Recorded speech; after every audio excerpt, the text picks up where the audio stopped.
Y podemos iniciar, Jason. Perfecto. Bueno, pues muy buenas tardes tengan todos ustedes. Mi nombre es Jason Bolaños, para los que no me conocen, y la idea de esta charla es hablar sobre métodos de autenticación, principalmente de métodos de autenticación que he tenido la oportunidad de utilizar en el proyecto que estoy trabajando, que es el proyecto de AristaMD. Entonces, primero que todo, comencemos con qué es autenticación. Entonces, autenticación en sí es el proceso de tratar de demostrar que una persona es quien es, o sea, que las credenciales o la información que me está presentando esa persona es genuina. Entonces, ¿qué es un ejemplo? ¿Cuál puede ser un ejemplo de autenticación? Entonces, por ejemplo, si nosotros vamos al banco, nosotros llegamos ante un cajero y el cajero, ¿qué es lo primero que nos pide? Bueno, lo que nos pide es nuestra identificación, nuestra tarjeta de identidad, con el fin de verificar que nosotros, digamos, vamos a hacer algo en ese banco, o sea, con el fin de nosotros saber que vamos a hacer retiros, vamos a hacer depósitos, etcétera. Al igual que como aplica en la vida real, también, digamos, nosotros tenemos autenticación a través de aplicaciones web, como ya todos las conocemos, proporcionamos un nombre de usuario y una contraseña con el fin de que dicha aplicación web nos permita hacer una serie de operaciones. Entonces, también un concepto que es relacionado, sin embargo, no similar, es la autorización, que consiste en el permiso oficial para que algo se pueda hacer. Entonces, por lo general se tiende a creer que autenticación y autorización es lo mismo. Sin embargo, esto no es cierto. Por ejemplo, volvamos al ejemplo del banco. Nosotros llegamos al banco, presentamos nuestra tarjeta de identidad y, por ejemplo, el cajero no nos llega y nos dice, estimado, ¿quiere entrar a retirar todo el dinero que usted necesite de la caja fuerte? Porque simplemente, digamos, lo conocemos a usted dentro de este banco. O sea, ese sería el concepto de autenticación. O sea, el hecho de que el banco lo conozca a usted. El hecho de autorización es que en sí el banco le permita o no le permita a usted hacer cosas. Por ejemplo, un banco no le va a permitir a usted, digamos, acceder claramente a la caja fuerte. O sea, le permite hacer retiros, le permite hacer depósitos, pero nada más. O sea, ya si usted quiere acceder a la caja fuerte, ya usted necesita otro tipo de autorización. O sea, ya no sería la misma autorización que comparte un cliente del banco.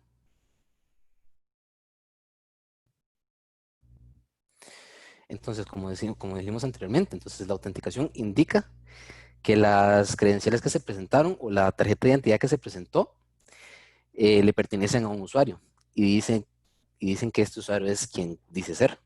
Y la autorización simplemente describe qué es lo que el usuario puede y no puede hacer dentro de un sistema. Entonces, vamos a pasar al tema de los métodos de autenticación. Entonces, yo les quería presentar a ustedes estos que están por acá. Entonces, quería hablar primero de Basic HTTP Authentication.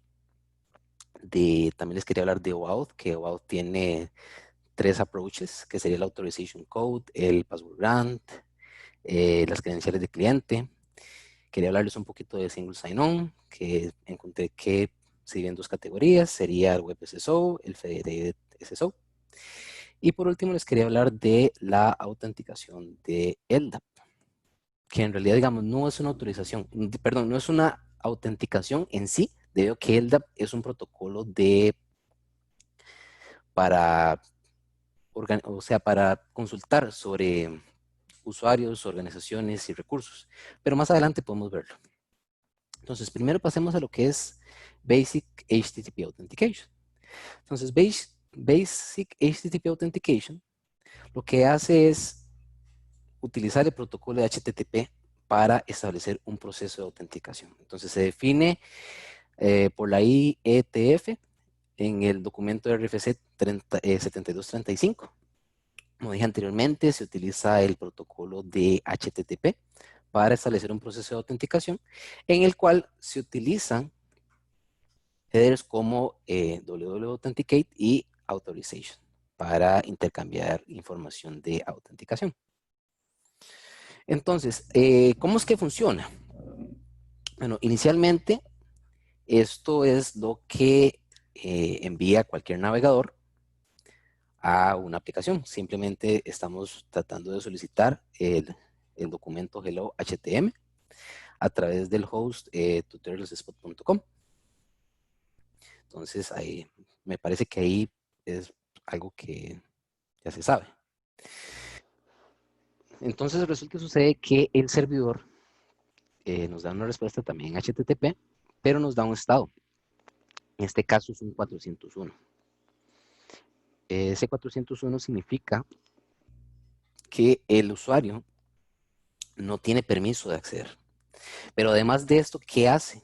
También él envía un header que sería este www authenticate.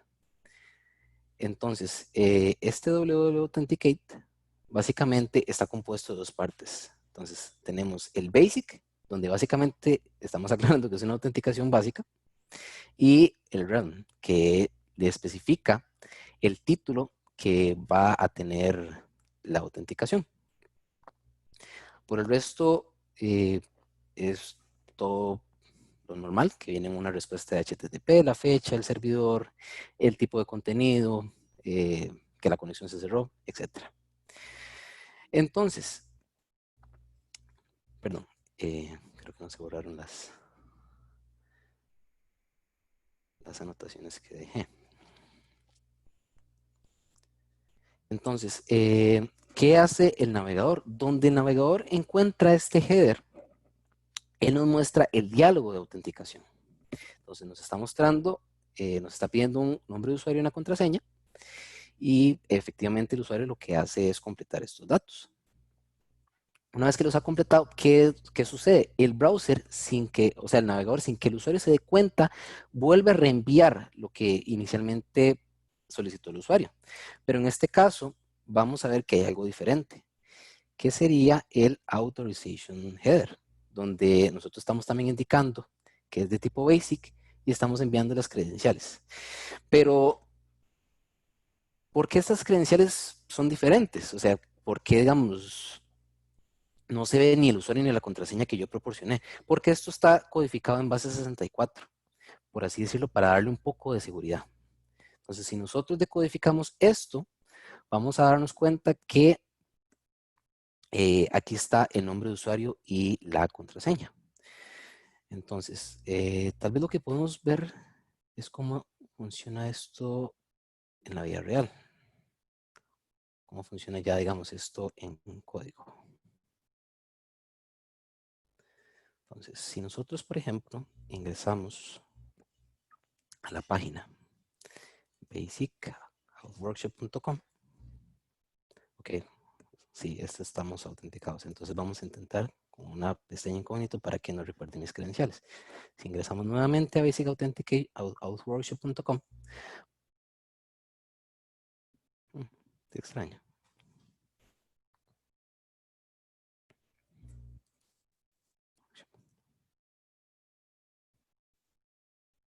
Vamos a entrar nuevamente. Workshop.com.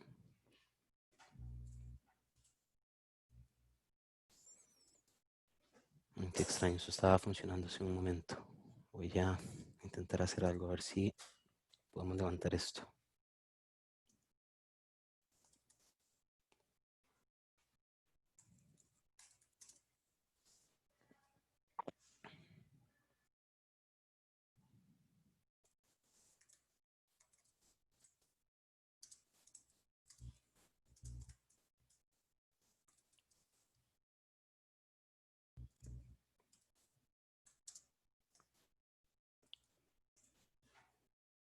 A ver si nos funciona ahora. Listo. Entonces, como ustedes pueden ver acá, él me estaba solicitando el nombre de usuario y contraseña al yo haber entrado a este sitio. Entonces, vamos a proporcionárselos. entonces él accede ya a la página de Basic Authentication. Entonces, tal vez podemos ver cómo es que se forma ese request que estaba mencionando yo antes. Podemos hacer una especie de inspect element, donde nosotros, por ejemplo, podemos entrar a basicoutworkshop.com y nosotros aquí vamos a ver el request que le hicimos a la página. Si nosotros, por ejemplo, lo cancelamos, podemos ver que aquí adentro venía el www authenticate, como lo solicitaba.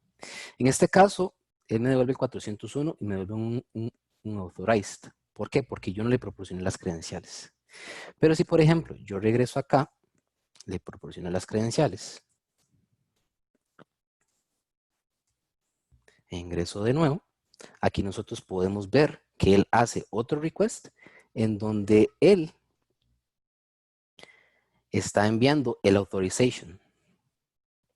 Entonces, con esto ya la página reconoce que el usuario está autenticado y le permite el acceso. Entonces, continuemos. Vamos a continuar con lo que es OAuth. Entonces, ¿cómo funciona OAuth? OAuth básicamente lo que hace es utilizar el concepto de un access token. Entonces, a mí me gusta explicarlo con este ejemplo. Imaginemos que nosotros estamos nosotros tenemos una reservación para un hotel. Entonces, llega el cliente o el huésped y él lo que hace es que presenta ante la recepción una serie de credenciales. En este caso sería la reservación, el código de reservación que nosotros hicimos. Entonces, una vez que ya la recepción confirmó que esa persona tiene una reservación, le entrega una llave o una tarjetita. O sea, esta llave representaría el access token. Entonces, ¿qué puede hacer ese usuario? Entonces, ese usuario con el access token, ya él puede acceder a su habitación, por ejemplo, o ya, digamos, él podría acceder a un elevador en caso de que lo necesite para llegar a su habitación. Algo que hay que aclarar también es que ese access token se expira. Por ejemplo, si nosotros vamos a un hotel, nosotros sabemos que no nos vamos a quedar ahí de por vida. Nosotros podríamos utilizar la tarjeta o la llave que nos dio la recepción por un determinado periodo de tiempo, hasta que ya, digamos, nuestra reserva se acabe y simplemente no, ya la tarjeta deja de funcionar.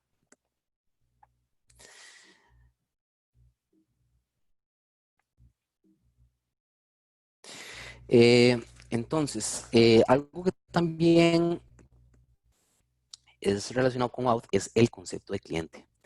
Entonces, el cliente son, por así decirlo, approaches o, por así decirlo, un conjunto de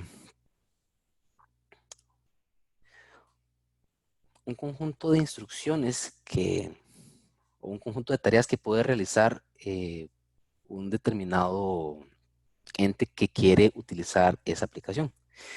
Entonces, tal vez un ejemplo para explicar esto sería el hecho de que un empleado quiera, o sea, el hecho de que un empleado va a hacer sus tareas en el hotel. Entonces, él inicialmente, cuando va a entrar a trabajar, él tiene que presentar sus credenciales, que en este caso, digamos, sería su currículum, su información personal, ante una gerencia, que termina siendo también el mismo hotel. Al igual que el huésped, como el ejemplo anterior, él termina teniendo una tarjeta de acceso.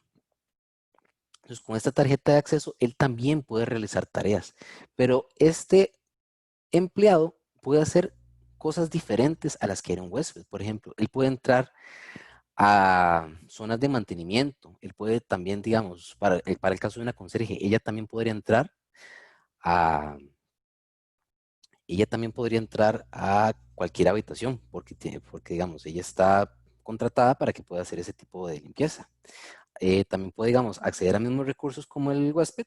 En este caso, él también puede acceder, digamos, a elevadores. Y, por ejemplo, él también puede utilizar esa tarjeta para marcar su tiempo, cuando él entra y cuando él sale. Entonces, tal vez lo que podemos hacer es pasar esto a un concepto más de aplicación web. Entonces, en este caso, Facebook podría ser nuestro hotel, nuestra entidad autorizadora, nuestro servidor de autorización, el que va a verificar que un usuario puede acceder a aplicaciones como Spotify o como Netflix. Entonces, en este caso, tanto Spotify como Netflix pueden hacer tareas distintas. Por ejemplo, en Spotify, uno puede publicar lo que está escuchando. Uno puede también ver lo que sus amigos están escuchando. Entonces, ¿eso qué significa? Que Spotify le tiene que solicitar recursos a Facebook, que son, digamos, en el caso análogo a lo del hotel, las tareas que puede hacer. Entonces, le tiene que pedir permiso para que él pueda acceder a la información personal, a la lista de amigos, darle permiso de publicar. En cambio, digamos, Netflix puede solicitar también la información del usuario, pero puede ser que no solicite ver la lista de amigos o solicite el permiso de publicar.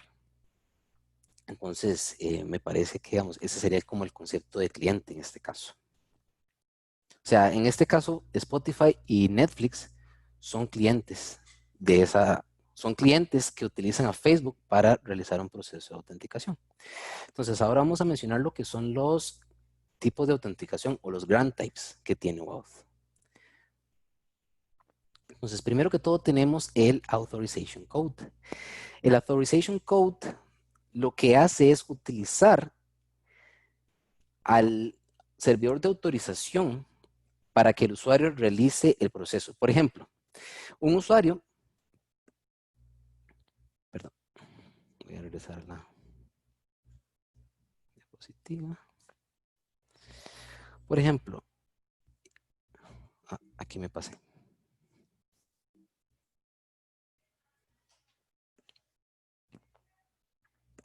Por ejemplo, un usuario puede acceder a la aplicación Mailchimp.com y decirle a esa aplicación que él quiere autenticarse. Entonces, esta aplicación le puede ofrecer dos tipos de autenticación, ya sea con su usuario y contraseña o a través de Facebook. Si el usuario lo hace a través de Facebook, la aplicación está en la obligación de redirigirlo al usuario al servidor de autorización de Facebook, que es donde él va a llegar y proporcionar su usuario y contraseña en Facebook. Después de aquí, ¿qué sucede? El servidor de Facebook le va a generar un código de autorización a la aplicación que está solicitando autenticarse. Y lo que hace es que a través de un redirect se lo envía al usuario o al navegador del usuario, y el navegador del usuario lo que hace es que llama a una URL que dispone la aplicación para recibir este Authorization Code. Una vez que la aplicación recibe el Authorization Code, lo que hace es que por debajo él llama al API de Facebook, pasándole el Authorization Code, donde Facebook va a decir si le permite lo que él está enviando o no se lo permite. Aquí en este caso sí se lo permite y lo que hace es que genera un Access Token. El usuario, que la aplicación puede utilizar para intercambiar y solicitar información en Facebook, que en este caso es, aquí estamos solicitando la información del usuario que se autenticó. Entonces nosotros podremos utilizar esa información con el fin de poder autenticar al usuario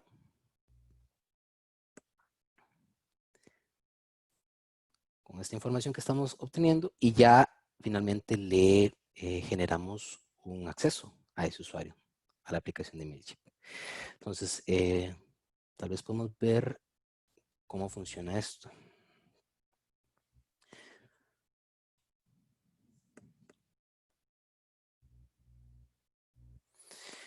Entonces, si nosotros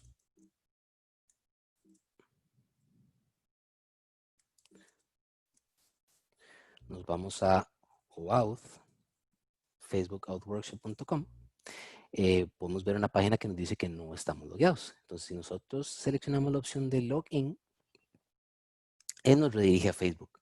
En este caso, Facebook es el que le va a preguntar al usuario cuál es su nombre de usuario y su contraseña. Entonces, si nosotros se la proporcionamos, Facebook se encarga de redirigir al usuario y finalmente autenticarlo. Entonces, tal vez podemos ver el código de cómo funciona esto.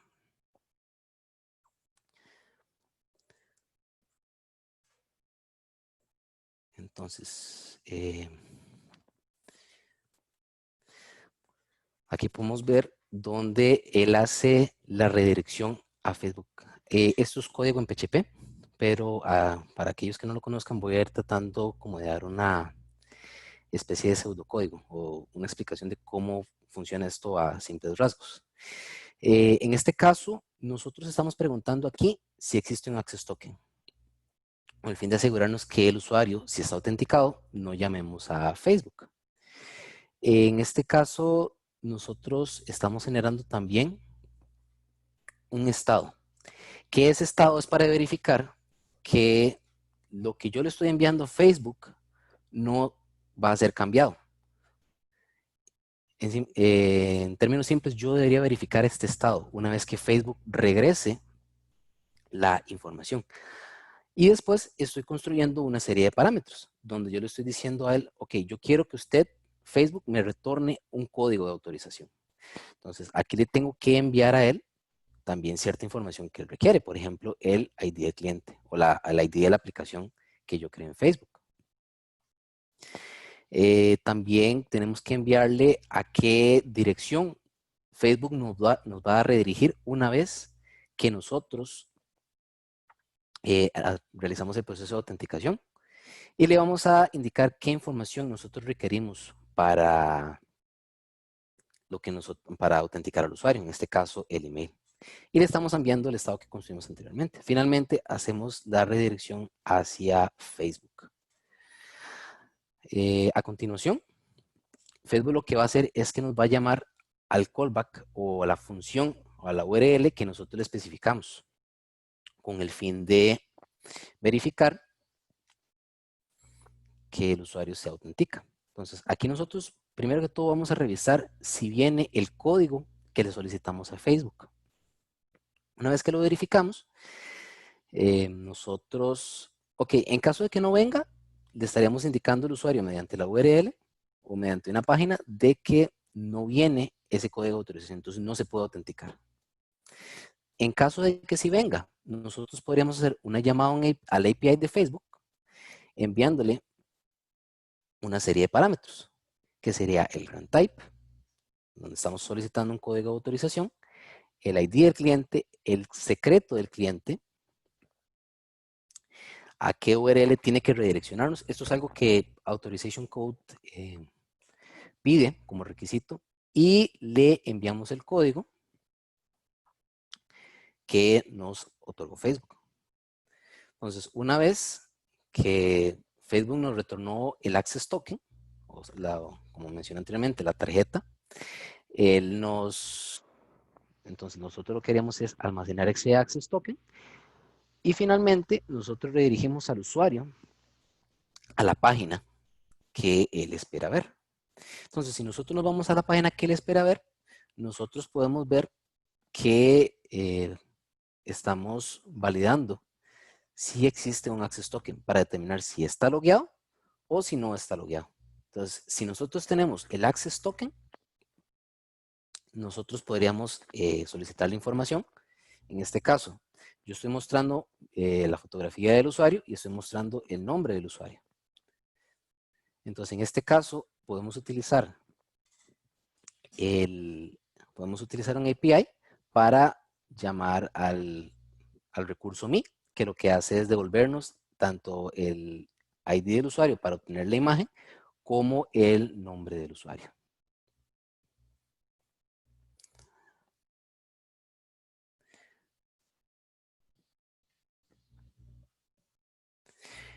Después tenemos lo que es el password grant, que el password grant es el hecho de utilizar directamente el usuario y contraseña del usuario para solicitar un access token. Entonces, ¿cuál sería un ejemplo? Un usuario quiere ingresar a la aplicación de Mailchimp en su teléfono a través de una aplicación creada en Android. Esta aplicación puede recolectar lo que es el usuario y contraseña o las credenciales del usuario y enviárselas al API de la aplicación de Mailchimp. Entonces, Mailchimp tiene la responsabilidad de validar que este usuario y contraseña sean correctos y en caso de que sean correctos, él generaría un access token y se lo volvería a la aplicación. Finalmente, la aplicación móvil tiene la responsabilidad de almacenar ese token y seguirlo enviando en caso de que él necesite obtener información. En este caso estamos obteniendo una lista de productos. Entonces, si este token está correcto y no está expirado, el API nos devolvería la información que estamos esperando. Y la aplicación móvil se la devuelve al usuario. Entonces, vamos a ver un ejemplo de... Vamos a ver un ejemplo. En este caso, yo me creé un API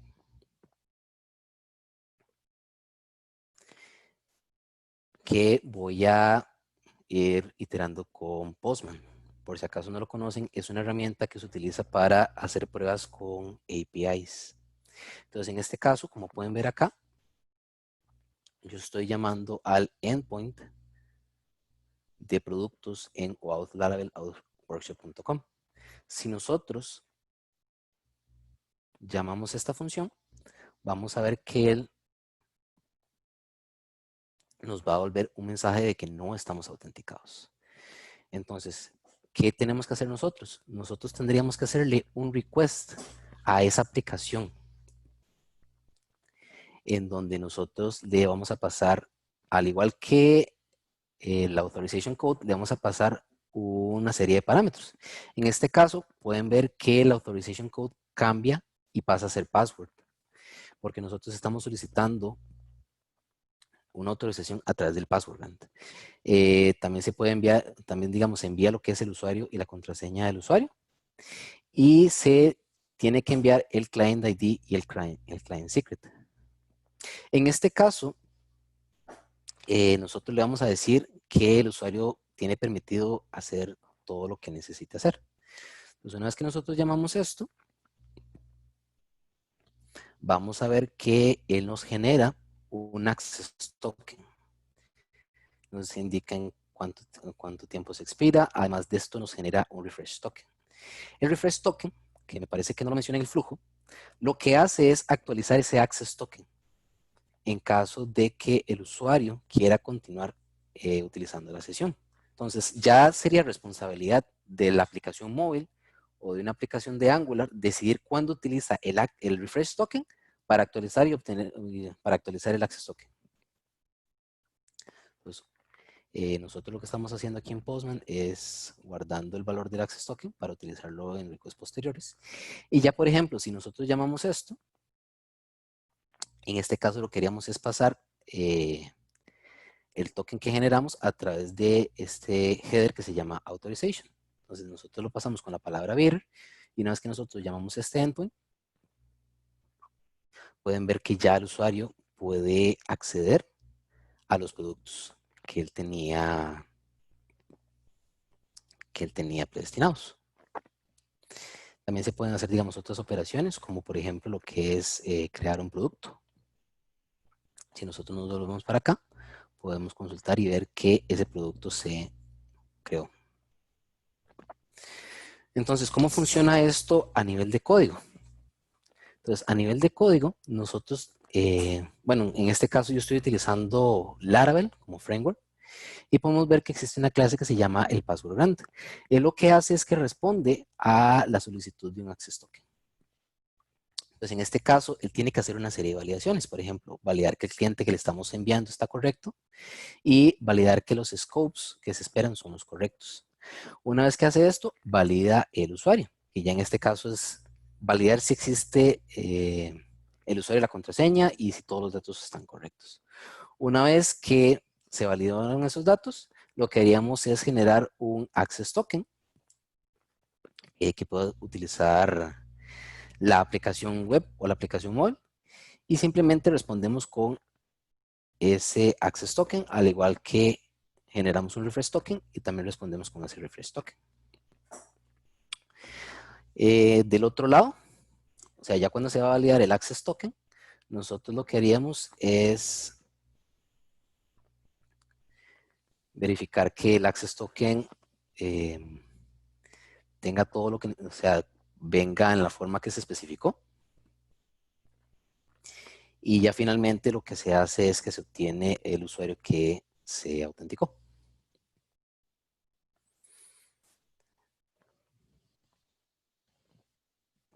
Entonces, vamos a continuar con lo que es Client Credentials.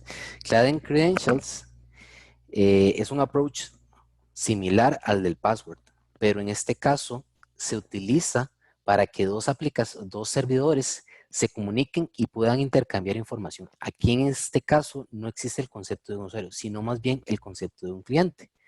Por ejemplo, aquí nosotros queremos utilizar el API de LinkedIn o el servidor de LinkedIn para sincronizar información con el servidor de Mailchimp. Entonces, el servidor de LinkedIn envía una serie de credenciales que se le otorgaron. En este caso envía el client ID y el client secret. Se los envía a Mailchimp. Y Mailchimp lo que hace es que genera un access token en caso de que la información que se envíe sea correcta. Una vez hecho esto, ya LinkedIn pueden utilizar ese access token generado para que Mailchimp le devuelva información. ¿Quién genera este client ID y este client secret? Pues lo tiene que generar el API de Mailchimp. ¿Por qué? Porque Mailchimp es el que le está otorgando el acceso a LinkedIn. Entonces, LinkedIn tiene que registrarse como un cliente de Mailchimp para que Mailchimp pueda reconocerlo cuando él le mande a pedir información. Entonces, podemos ver otro ejemplo de cómo funciona esto ya en código. Entonces, para este caso, también yo creé una llamada en API. En este caso lo voy a hacer con Postman, pero esto debe hacerse dentro de un servidor, generar el cliente correspondiente dentro del código para que para que llame al API de la otra aplicación y pueda obtener lo que necesita. En este caso, lo que yo le estoy diciendo es que yo necesito obtener los productos de este servidor de acá. Al igual que el caso anterior, me va a decir que no estoy autenticado. Entonces, si nosotros vamos a obtener un access token, podemos ver los parámetros que se van a enviar al servidor. En este caso, también cambia el grant type. En vez de ser password, pasaría a ser client credentials y simplemente lo que se envía es el client ID y el client secret. Porque en este caso no existe un usuario, sino que ya sería una aplicación que quiere solicitarle información a otro servidor.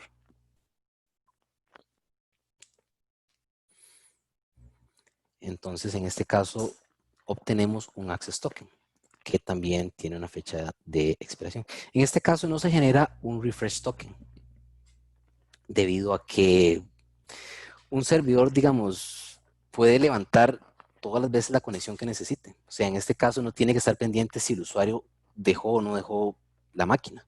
Simplemente ya sabemos que un servidor va a levantar, va a llamar al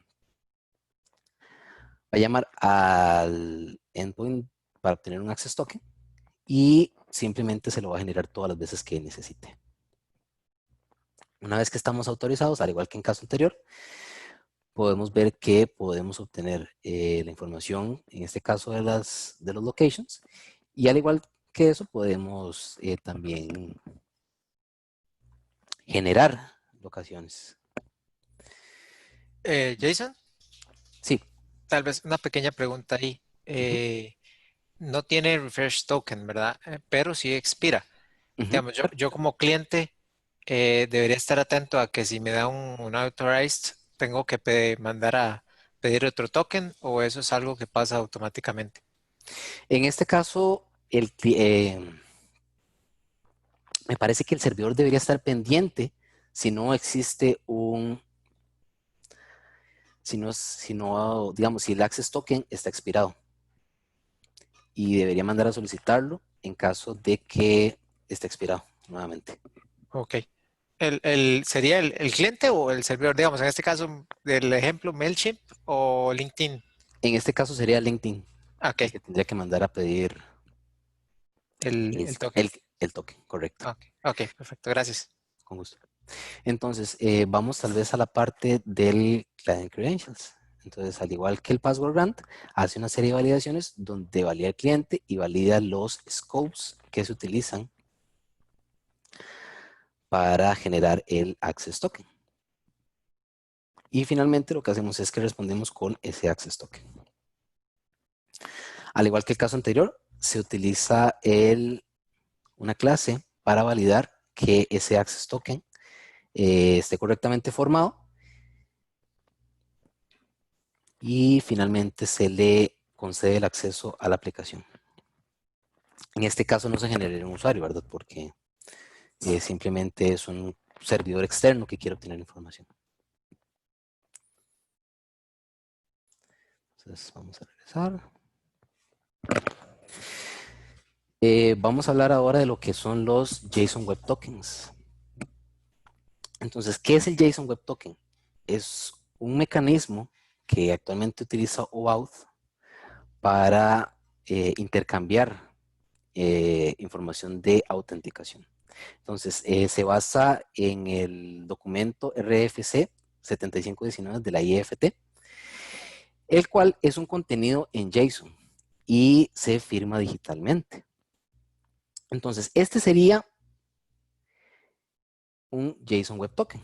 Nosotros podemos ver que aquí hay tres secciones marcadas con diferentes colores. En este caso tenemos el header, tenemos el payload y tenemos el signature. Entonces vamos a ver cada una de ellas. En este caso, el header lo que se encarga es de indicar cómo el token se construye. Entonces, en este caso tenemos dos atributos. Tenemos el algoritmo, que es el algoritmo que se utiliza para generar la firma, y tenemos el tipo de token, que en este caso sería JWT.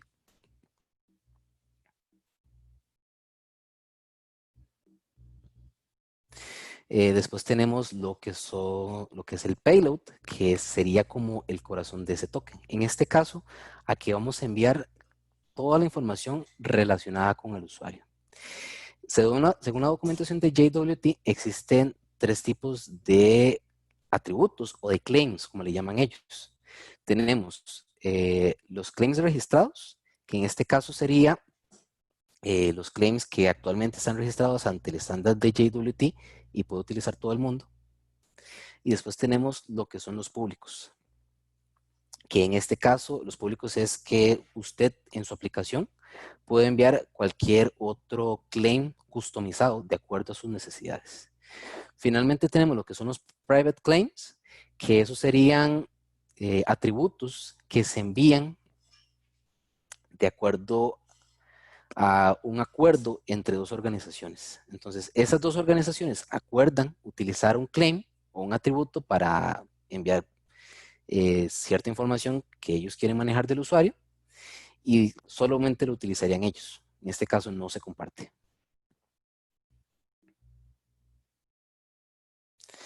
Finalmente tenemos lo que es la firma. La firma en este caso se genera con base en el header y el body. Entonces, aquí está la operación que se realiza para, perdón, digamos, al final podemos ver la operación que se realiza para generar la firma. En este caso, estamos aplicando el algoritmo SHA-256, que fue el que especificamos en el header, de la versión en base 64 del header, junto con la versión de en base 64 del payload o de la carga que lleva el token, utilizando un secreto, que en este caso el secreto puede ser una llave privada. Entonces tal vez podemos ver cómo funciona esto en código.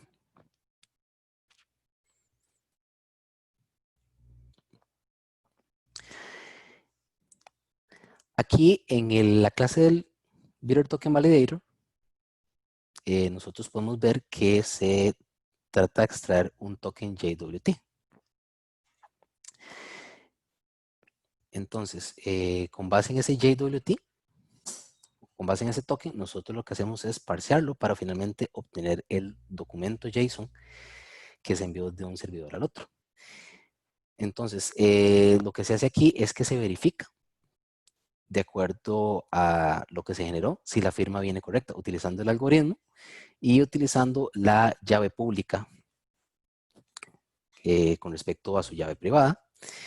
Y finalmente, aquí se verifica si se tiene una excepción en caso de que la firma no sea correcta.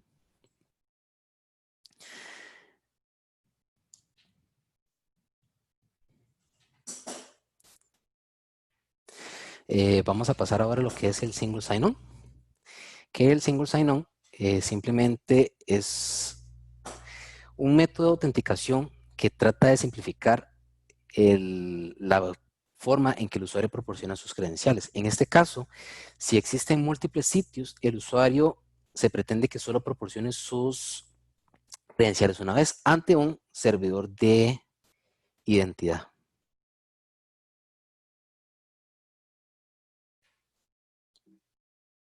Perdón. Entonces, una vez que el servidor de identidad le proporciona los credenciales, el usuario, en este caso, el servidor de identidad se comunica con las aplicaciones web que el usuario intenta acceder y le indican que el usuario realizó efectivamente un proceso de autenticación y puede finalmente ingresar a la aplicación. Entonces, ¿qué tipos de single sign-on tenemos? Tenemos el Web SSO, que en este caso se utiliza cuando un usuario quiere ingresar a múltiples aplicaciones dentro de la misma organización. Por ejemplo, si nosotros nos autenticamos en Google, podemos ver que podemos acceder a aplicaciones como Gmail, YouTube, Maps, Google Drive, entre otras. Después tenemos lo que es el Federated SSO o el Single Sign-On federado. En este caso es cuando una organización quiere tanto utilizar sus aplicaciones o sus servicios como los servicios de otra aplicación. Por ejemplo, una organización A puede utilizar servicios propios que ha contratado, por ejemplo, el Microsoft SharePoint o el Office 365, y también puede acceder a aplicaciones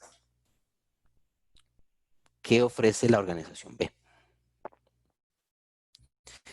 Entonces, vamos a hablar de un ejemplo de Web SSO, que sería la utilización del protocolo SAML 2.0. Entonces, SAML es un protocolo de autenticación que utiliza el lenguaje de XML para transmitir una serie de requests y de respuestas con el fin que puedan ser verificadas. Esta también se firma de forma digital. Entonces, aquí el ejemplo que tenemos es que tenemos un proveedor de servicios o una aplicación externa que quiere autenticarse con un proveedor de identidad.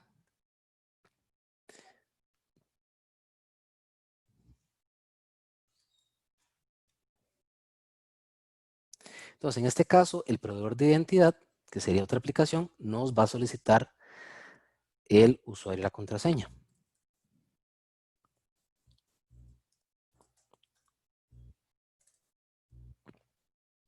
Una vez que nosotros le hemos proporcionado el proveedor de identidad, lo que hace es redirigir al usuario a un endpoint del proveedor de servicios que se encarga de verificar si el documento que nosotros generamos es correcto o no.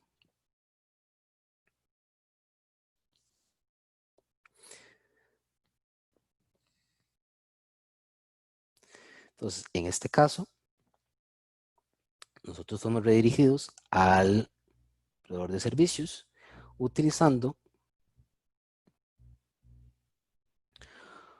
una respuesta de SAML.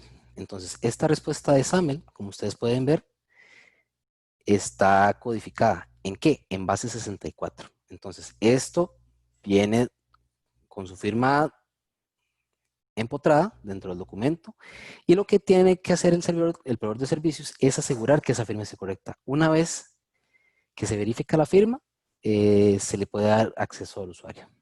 Entonces, vamos a ver tal vez cómo lucen estos documentos en XML.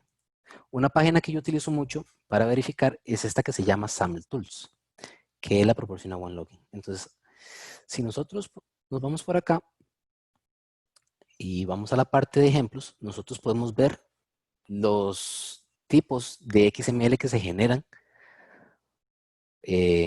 para realizar una autenticación con SAML. Entonces, primero tenemos lo que es el auth request, en donde el proveedor de servicios o la aplicación externa le dice al proveedor de identidad, ok, yo me quiero autenticar, tengo un usuario que se quiere autenticar en mi aplicación. Entonces, eso es una solicitud que le está haciendo el proveedor de servicios o la aplicación externa al servidor de identidad, indicándole que se quiere autenticar. Como nosotros podemos ver, esta es la versión que viene en base 64. Una vez que el usuario ya proporciona sus credenciales y está listo para ingresar a la aplicación, el proveedor de identidad genera una respuesta, como mencioné anteriormente. Entonces aquí podemos ver que hay una serie de atributos. Tenemos el issuer, tenemos la aserción, que básicamente contiene la información. Y si vemos este otro, podemos ver que contiene una firma. Esta firma se genera con la llave privada del proveedor de identidad y se verifica dentro del proveedor de servicio o la aplicación externa, con el fin de verificar que el usuario se autenticó de forma correcta. Entonces, ¿dónde está la seguridad de esto? En la firma. Entonces, la firma, al modificar usted este documento, la firma no va a coincidir. Entonces, digamos, ahí ya el usuario no podría autenticarse dentro de la aplicación. También tenemos lo que es el logout request, que en este caso ya es cuando el proveedor de servicio o el mismo proveedor de identidad le dice a la aplicación que el usuario ya se quiere desautenticar. Entonces generamos una especie de logout request en donde le decimos, ok, el usuario tal se quiere desautenticar de la aplicación. Entonces ya en este caso el proveedor de identidad se encarga de loguearlo o inclusive el servidor, el mismo proveedor de servicio, la aplicación externa, se encarga de desvincular a ese usuario. O sea, esta respuesta la puede enviar tanto el proveedor de identidad como, como la aplicación externa.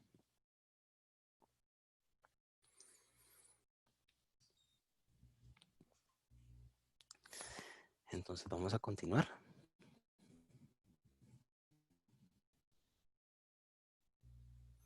Después vamos, ok, aquí está tal vez el proceso de cómo funciona la firma, que generamos un hash de documento. Ese hash se toma, se procesa con el certificado, perdón, se procesa con la llave privada y lo que hace es que se envía la firma y el certificado. Y del lado del proveedor de servicio de la aplicación externa, se toma la información procesada y se toma la firma. Y lo que hace es que se verifica que ambos partes concuerden. Si no concuerdan es porque el documento fue cambiado y hay un problema de autenticación. Por lo tanto, el usuario no se puede autenticar. Voy a explicar también lo que es el ejemplo de Federated SSO. En este caso, voy a explicar una tecnología de Microsoft que se llama Active Directory Federation Services. Esta tecnología lo que hace es que utiliza un servidor de Active Directory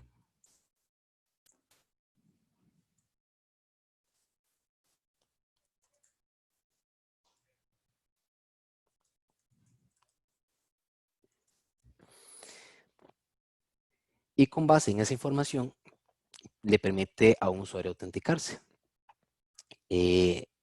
¿Cuál sería entonces? ¿Cómo hace ADFS para reconocer aplicaciones que quieren autenticarse? Entonces, esas aplicaciones pasarían a ser relaciones de confianza. Entonces, las relaciones de confianza son todas aquellas aplicaciones que se quieran registrar bajo nuestra, o sea, que se quieren, o sea, son todas las aplicaciones que se quieren autenticar utilizando este servicio. Entonces, en este caso, yo agrego una aplicación en donde simplemente yo le indico qué endpoint tiene que utilizar para realizar un proceso de autenticación y qué endpoint tiene que utilizar para cerrar la sesión. Algo que también se puede hacer en ADFS es configurar reglas de notificación. En este caso, las reglas de notificación es qué información se va a mandar en el proceso de autenticación. Entonces, en este caso, nosotros podemos mapear con la información de Active Directory que se quiere enviar el nombre principal del usuario, que se quiere enviar el nombre, que se quiere enviar la dirección de correo. También se pueden aplicar reglas de transformación, en donde simplemente se le da un formato al nombre principal con el fin de que pueda ser verificado en una selección de examen. Entonces, tal vez podemos ver un ejemplo de cómo funciona esto. Si nosotros vamos a adfs.corsair.com, nosotros, por ejemplo, podemos decirle que se quiere loguear con Active Directory Federation Services. Entonces, esto nos va a redirigir a la página del proveedor de identidad, que sería el Active Federation Services. Entonces, al igual que una autenticación de SAML, yo le puedo proporcionar mis credenciales.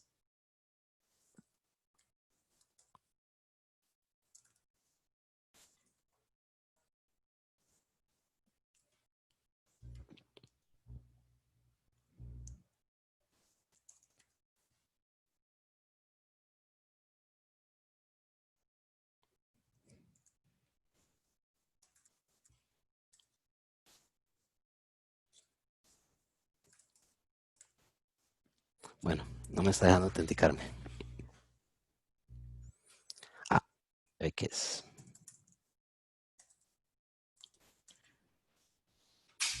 Entonces, finalmente ya nos permite ingresar, Eso es que está funcionando bien. claro. Y aquí ya estaríamos autenticados como el usuario número 1. Entonces, al igual que el ejemplo anterior, aquí lo que se utiliza es SAML para generar ese tipo de autenticación. Pero, como podemos ver acá, lo que estamos haciendo es que lo estamos integrando con una tecnología de Microsoft y lo que hacemos es que utilizamos información dentro de un Active Directory. Entonces, el usuario que utilice para autenticarme sería este que está acá, el usuario número 1.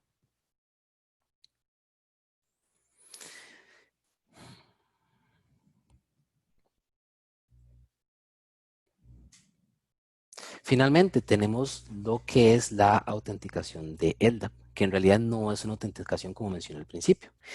LDAP es un protocolo que le permite localizar lo que son usuarios, organizaciones y recursos. Pero, ¿qué es lo que se puede hacer acá? Entonces, una operación que se realiza en LDAP es la operación de bind, que bind es la operación que le permite a un usuario autenticarse y realizar operaciones subsecuentes. Entonces, ¿cómo se puede utilizar esta operación? Se puede utilizar para generar una autenticación. O sea, en este caso nosotros podríamos verificar si el usuario está autenticado utilizando esta operación de bind y con eso ya permitirle a un usuario ingresar a una aplicación. Un proceso que se puede hacer para asegurarse que el usuario realmente es el que se espera es realizar un proceso de provision. Entonces, aquí en este caso se le harían consultas al servidor de LDAP con el fin de poder obtener los usuarios y agregarlos como usuarios dentro de nuestro sistema. Entonces, voy a mostrar tal vez un pequeño ejemplo con respecto a esto.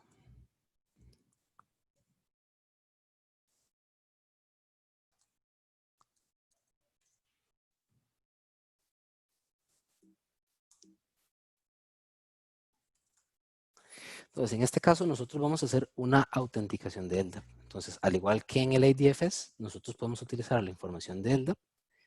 Por ejemplo, podemos decir algo como usuario @auth workshop y proporcionar la contraseña, que puede ser que la haya ingresado mal. Bueno, tal vez aquí un detalle. Creo que este no me va a funcionar porque esto es el correo del usuario. Para IDF sí funciona, pero para LDAP tendría que utilizarse el nombre que él tiene para LDAP, que en este caso sería auth workshop /usuario 1 y se proporciona el password. Qué extraño.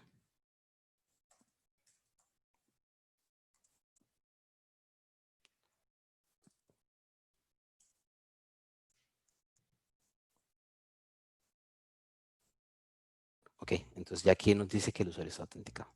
Si nosotros vemos este código por encima, vamos a ver que es muy sencillo. Al final de cuentas, lo que estamos haciendo acá es que estamos utilizando un vendor de LDAP que cualquier lenguaje, ya sea Ruby, ya sea PHP, ya sea Python, proporciona. Y simplemente lo que estamos haciendo es que aquí creamos una instancia de una conexión de LDAP, le proporcionamos el host, el IP address y utilizamos el usuario y la contraseña. Finalmente, como expliqué antes, llamamos a la operación de bind para confirmar si el usuario está o no autenticado. Entonces, en este caso no estoy haciendo el provisioning para mostrar, digamos, un ejemplo sencillo, pero ya aquí uno podría agregar validaciones extras, como por ejemplo verificar que el usuario exista, que el usuario está registrado, está activo, etc.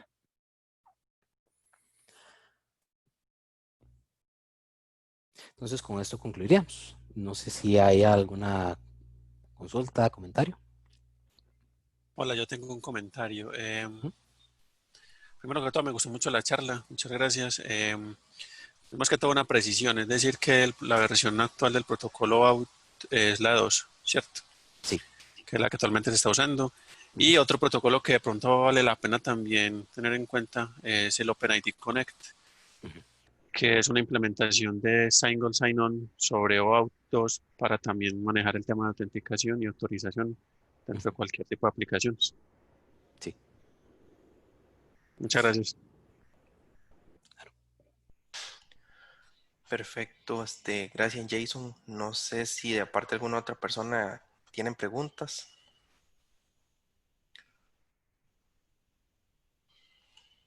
No, parece que no.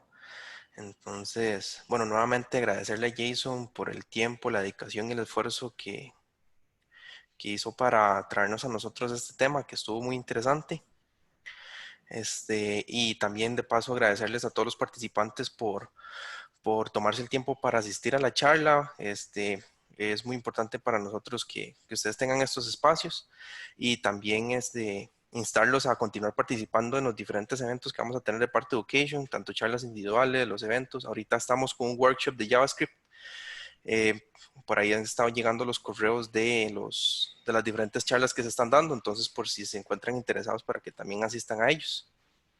Lo que son dentro de unos días les estaremos facilitando lo que es el video, la presentación y un pequeño repo con los ejemplos que utilizó Jason en esta presentación para aquellos que quieran repasarlos.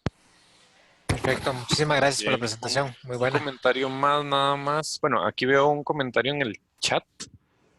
Dice OpenID Connect. OpenID Connect 1.0 es un Simple Identity Layer on top of the OAuth 2.0 Protocol. Y da una definición de OpenID. Entonces, para que si lo pueden ver por ahí. Y finalmente, nada más, un comentario también de parte del equipo de Education. Recuerden loguear o registrar ese tiempo en los timesheets los viernes. Es importante para Education también y nos ayuda a saber realmente qué tanto tiempo están invirtiendo en aprender y en los recursos que nosotros proveemos para ustedes y así poder ofrecerles más y mejores opciones para que aprendan. Entonces, no olviden registrar ese tiempo en el timesheet el próximo viernes. Gracias, Dani. Entonces, muchas gracias a todos y Muchísimas gracias. Muy buena charla. Hasta luego. Muchas hasta luego a gracias. todos. Buenísimo, muchas gracias.